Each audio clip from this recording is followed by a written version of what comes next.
දේවි දේවතාවුන් අතරේ පවා ප්‍රථම පූජනීයත්වයට පත් ගණදෙවිඳුගේ විශේෂයක් වන අලිහිසෙන් උන්වහන්සේ හඳුනා ගැනීමට හැකිවීම විශේෂත්වයක්. ඉතින් උන්වහන්සේට මෙලෙස මෙම අලිහිසක් ලැබීමට හේතු කාරණය බොහෝ දුරට අපි දන්නවා. මහා ශිව දෙවියන්ගේත් ආදිශක්ති පාර්වතී මෑණියන්ගේත් පළමු දරුවා ලෙස කතරගම දෙවියන් දැක්වෙනවා. කතරගම දෙවියන් කුඩා කල සිටම යුද්ධ සඳහා තම දිවිය කැප කළ බැවින් පාර්වතී මෑණියන් තමන් හා සිටීමට දරුවෙකු පතා ඉතා කටෝර තපස් දම් රැකීමට පටන් ගත්තා. එකල දිව්‍ය රාක්ෂනාංග සියලුම දෙනා තම අවශ්‍යතා ඉටු කර ගැනීමට ඉතාමත් කටෝර මෙන්ම කටුක තපස් රැකීම සිදු කර ඉතාමත් බලවත් යයි සැලකූ දෙවි දේවතාවරුන්ගෙන් වරයන් ලබා ගන්නවා. ඉතින් පාර්වතී මෑණියනොත් මෙලෙස තමන් හැර නොයා තමන් හා සිටීමට දරුවෙකු පතා කටෝර තපස් රැකීම පූර්ණ කර මහා විෂ්ණු දෙවියන්ගෙන් වරයක් ලෙස ඉල්ලා සිටින්නේ ත්‍රිමූර්තිය හා සමාන එනම් බ්‍රහ්ම දෙවියන් මෙන් නුවණින් අගතැන්පත් වූද විෂ්ණු දෙවියන් මෙන් බාධා ඉවතලා ධර්මය සුරකිමින් ලෝක සමතුලිත බව සුරකින්නෙකු ලෙසද මහා ශිව දෙවියන් මෙන් ඊ타මත් කාරුණික භවෙන්ද යුතු වූ පුත්‍රයෙකු තමාට ලබා දෙන මෙන් විෂ්ණු දෙවියන්ගෙන් තම තපස නිමා වී වරයක් ලෙස ඉල්ලා සිටිනවා. විෂ්ණු දෙවියන් එම වරය ඉටුවන බවට ආශිර්වාද කරනවා. දිනක් පාර්වතී මෑණියන් මහා ශිව දෙවියන් ගජාසුර නම් අයෙකුට ලබා දුන් වරයක් හේතු කරගෙන ගජාසුරගේ උදරයේ තැන්පත්ව සිටි සමයක කඳසුරි දුද තම කාර්යභාරයන් සඳහා කෛලාසයෙන් දුර බැහැර ගොස් සිටියායයි සැලකෙන මොහොතක තම ස්වාමියා සහ දරුවා නොමැති සොවින් ස්නානය කරමින් සිටි අවස්ථාවේ ශරීරයේ ගල්වන ලද සඳුන් වලින් අනුරුවක් සාදා දිව්‍ය බලයෙන් එයට පණ ලබා දෙනවා. ඉතින් එම දිව්‍ය දරුවා පාර්වතී මෑණියන් සහ සමාන රූපයකින් සහිත වූ බවයි කියවෙන්නේ. තමන්ගේ සිතැඟි පරිදි දිව්‍ය කුමාරයා මෑණියන්ට සෙනෙහසින් තම මෑණියන් වෙනුවෙන්ම අපකැප වූ බව කියවෙනවා. පාර්වතී මෑණියන් ඊටමත් ප්‍රීතියෙන් තමන් බලාපොරොත්තු වූවාටත් වඩා ඉහළින් රූප සෝභාවකින් සහ තමන් වෙනුවෙන් බැඳීමෙන් සිටින තම දරුවා තමන්ගේ අනිකුත් සියලුම දේවියන්ට පෙන්වීමට සූදානම් කරනවා. තමා අසලම සිටින ජයා සහ විජයා යන දෙදෙනා සමග එකතුව අනිකුත් දේවතාවියන්ට ආරාධනා කරනවා. පාර්වතී මෑණියන්ගේ දරුවා බැලීමට නොයිවසිල්ලෙන් සිටි අනිකුත් දේවතාවියන් වන මාතා ලක්ෂ්මී, සරස්වතී මෑණියන්, දේවී සචි ඇතුළු දේව මණ්ඩලයේ අනිකුත් දේවියන් පැමිණෙනවා. දරුවා දැක රූප සෝභාවට මුසපත් වන අනිකුත් දේව මෑණිවරුන් තම ආශිර්වාදයන් සහ ත්‍යාග ලබා දීමට තමන් අසලට පැමිණෙන ලෙස පැවසුවද දරුවා ඔවුන්ට උත්තර දෙන්නේ තම මව තමන්ගේ සම්පූර්ණ ආත්මය බවයි. මවගෙන් එම සියලුම දේ තමාට ලැබී ඇති බවයි. සියලු දෙනාම තම තමන්ට පුංචි කුමාරයාගෙන් ලැබුණ එම පිළිතුරු වලින් පාර්වතී මෑණියන් සිතූ පරිදිම මවට ලැබි කුමාරයෙකු ලැබීම ගැන සතුටු වෙනවා. එම අවස්ථාවට කාමදේනුව නම් සියලු සැප සම්පත් ලබා දෙන ගව මාතාවට පාර්වතී මෑණියන් ආරාධනා කරනවා. කුමාරයාගේ පළමු ආහාරය ලෙස ගව මාතාවගේ කිරි ලබා දෙන ලෙසට ඉල්ලුම් කරමින් දේවතාවියන් සමුගෙන ගිය පසු තම දරුවාගේ ආහාරයෙන් පසු උයනේ ජල තටාකයේ අසලදී සෙනසුරු දෙවියන් කුමාරයාගේ මූණ දකිනවා. එම අවස්ථාවේ සෙනසුරු දෘෂ්ටිය කුමාරයාට පතිත වෙනවා. කුමාරයාගේ ජීවිත අවදානමේ හෙවත් හිස නැතිවීමට එක් හේතුවක් ලෙස මෙය දැක්වෙනවා.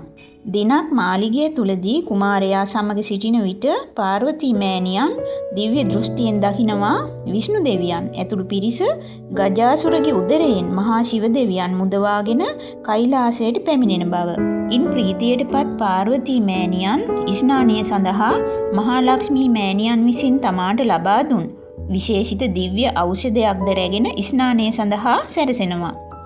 මෑණියන් ස්නානය කර සිව පූජාව පවත්වා අවසන් වනතුරු කිසිවෙකුට මාලිගාවට ඇතුල් වීමට අවසර නොමැති බව තමයි මතය.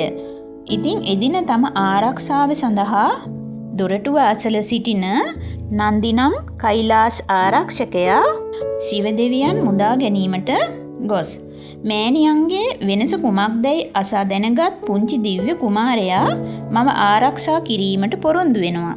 කුමාරයාගේ ඇවටිල්ල මත මෑණියන් තම සියලු ශක්තියින් කුමාරයාගේ ශරීරයට ලබා දී තවද සියලු ශක්තියින් ගැබ් කළ හෙල්ලයක් වැනි දෙයක්ද ලබා දෙනවා.